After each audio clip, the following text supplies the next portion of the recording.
ക്രിസ്തീയ രക്തസാക്ഷിത്വത്തിന്റെ ജ്വലിക്കുന്ന പ്രതീകമാണ് യൗഗനി അലക്സാൻഡ്രോവിക് റെയ്നോവ് എന്ന റഷ്യൻ സൈനികൻ. 1996 ചെച്ചൻ തീവ്രവാദികളുടെ പിടിയിലകപ്പെട്ട ഈ 19കാരൻ സ്വന്തം ജീവൻ നൽകിയെങ്കിലും തന്റെ വിശ്വാസം തള്ളിപ്പറയാൻ തയ്യാറായില്ല. ക്രൈസ്തവ വിശ്വാസത്തോടുള്ള അദ്ദേഹത്തിന്റെ അചഞ്ചലമായ ഭക്തി ഇന്ന് ലോകമെമ്പാടുമുള്ള ദശലക്ഷക്കണക്കിന് വിശ്വാസികൾക്ക് വലിയ പ്രചോദനമാണ്. 1996 ഫെബ്രുവരി 13 അതിർത്തിയിൽ കാവൽ നിൽക്കുകയായിരുന്ന അദ്ദേഹത്തെയും മറ്റ് 3 സൈനികരെയും ചെച്ചൻ തീവ്രവാദികൾ തട്ടിക്കൊണ്ടുപോയത്. തുടർന്ന് 100 ദിവസത്തോളം നീണ്ട അതിക്രൂരമായ പീഡനങ്ങളാണ് അവർക്ക് നേരിടേണ്ടി വന്നത്. ഇസ്ലാം മതം സ്വീകരിക്കാനും കഴുത്തിലെ കുരിശ് ഉപേക്ഷിക്കുവാനും തയ്യാറായാൽ ജീവൻ രക്ഷിക്കാമെന്ന വാഗ്ദാനം ഭീകരർ അദ്ദേഹത്തിന് മുന്നിൽ വെച്ചു. എന്നാൽ 19കാരനായ യുവാവ് അത് ധീരമായി നിരസിച്ചു. തന്റെ 19ാം ജന്മദിനത്തിലാണ് അദ്ദേഹത്തിന്റെ വിശ്വാസം അവസാനമായി പരീക്ഷിക്കപ്പെട്ടത്.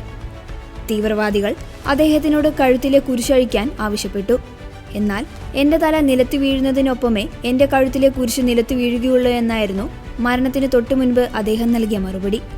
ക്രിസ്തുവിനോടുള്ള ഈ ഉറച്ച വിശ്വാസത്തിന് പ്രതിഫലമായി ഭീകരർ അദ്ദേഹത്തെ 1996 മെയ് 23 ശിരച്ഛേദം ചെയ്ത് കൊലപ്പെടുത്തി. അദ്ദേഹത്തെ തേടി നിരവധി തവണയാണ് അദ്ദേഹത്തിന്റെ അമ്മ ചെച്ചനിലേക്ക് വന്നത്.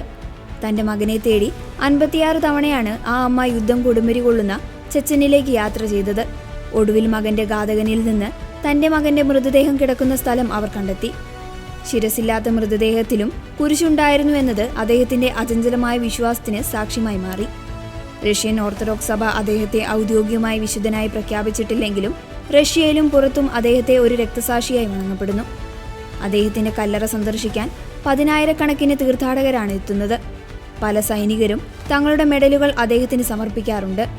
അദ്ദേഹത്തിന്റെ ചിത്രങ്ങൾ പല ദേവാലയങ്ങളിലും ഇന്നും വിശ്വാസത്തിന്റെ അടയാളമായി സൂക്ഷിക്കുന്നു. സുഖസൗകര്യങ്ങൾക്ക് പിന്നാലെ പോകുന്ന ആധുനിക ക്രൈസ്തവ ജീവിതത്തിന് വലിയ പ്രചോദനമാണ് അദ്ദേഹത്തിന്റെ ത്യാഗം. വാക്കുകളിലല്ല, പ്രവൃത്തിയിലും ജീവൻ നൽകാൻ പോലുമുള്ള തയ്യാറെടുപ്പിലുമാണ് യഥാർത്ഥ വിശ്വാസമെന്ന് അദ്ദേഹം ലോകത്തിന് കാണിച്ചു കൊടുത്തു.